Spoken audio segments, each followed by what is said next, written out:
Grafting is a technique every fruit grower should at least be familiar with.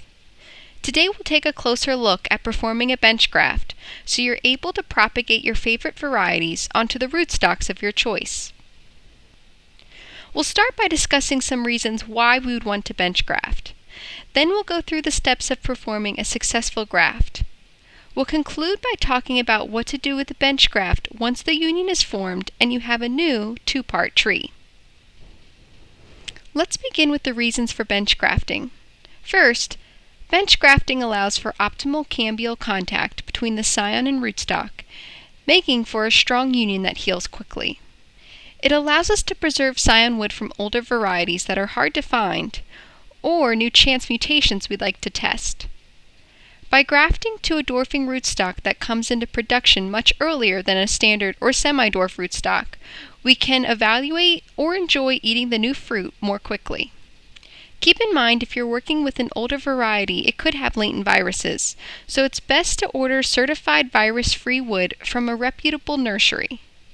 And if you plan to propagate from your own trees, all royalties should be reported and paid if you will be propagating any licensed scion materials. In addition to scions and rootstocks, you will need a sharp grafting knife, grafting compound or grafting wax, and some grafting tape. The best time to bench graft is from late March to early April. You want both the stock and scion to be dormant. Your scion wood should be collected from the most recent season's growth from fully dormant trees between January and February. Make sure you do not collect wood when it's frozen. The best shoots are about the thickness of a pencil, though bench grafting can be performed successfully with scions up to 1 inch in diameter. It is important that the scion and stock have similar diameters so the cambiums overlap each other.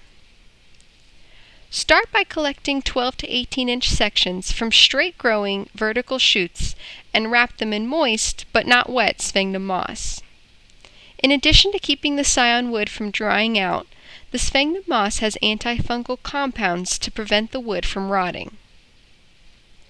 Place the scion wood and sphagnum moss in a non-perforated plastic bag and store it in a refrigerator or cold storage at a temperature just above 32 degrees Fahrenheit to keep them dormant until you're ready to graft. Avoid storing the scions with apples or other crops that may give off ethylene, since ethylene can cause the buds to abort. Stocks can be purchased from nurseries and usually come in bundles of 50 to 100. Order ahead of time so that you will have them by the time you're ready to graft. Keep them in moist sawdust and plastic, storing them in a refrigerator or cold storage close to 32 degrees Fahrenheit until you're ready to graft. To prepare the scion, make a 1 to 2 inch diagonal cut from the lowest bud that will be on the graft. Each scion should have 2 to 3 buds. Then, make a downward cut starting a third of the way down the scion from the first diagonal cut. It should be about half as long as the first.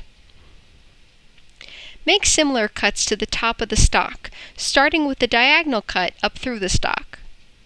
Then, make the tongue cut similar to the one you made in the scion. Here we can see the two cuts on the scion in stock. The first cut is sloping, and the second cut starts about a third of the way down and is half the length of the first cut on both. The same cuts were made on the stock. This graft is also called the whip and tongue graft. The second cut creates the tongue which holds the scion and stock together.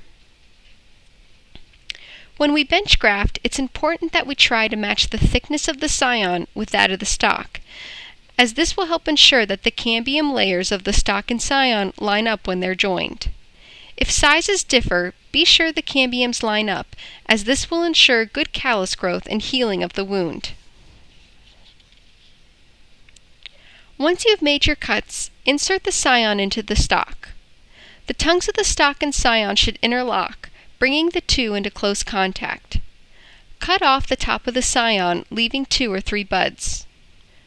Once combined, the graft should be wrapped with tape to hold the graft firmly in place while the callus is forming. The tape also helps keep the union from drying out. From here, you may choose to wrap your unions using rubber bands. These will provide a little extra pressure to keep the union in place. It is important that the two pieces stay in place so that the callus tissue can join the scion and rootstock together. Once wrapped with tape, dip the unions into warm grafting wax.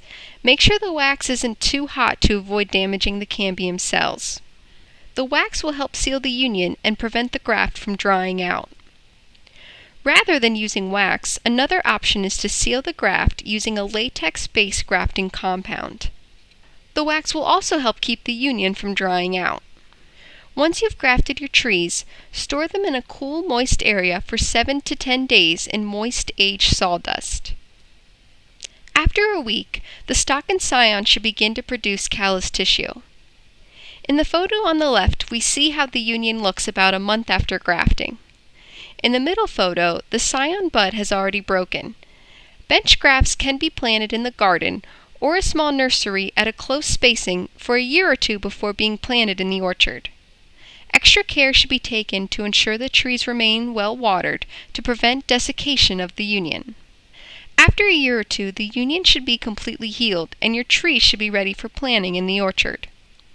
With this technique, you can now go out and graft different heirloom or other unique varieties in your orchard onto the rootstock of your choice. For more information, consult the Penn State Extension publication, Grafting and Propagating Fruit Trees. Special thanks to the horticulture team at the Penn State Fruit Research and Extension Center.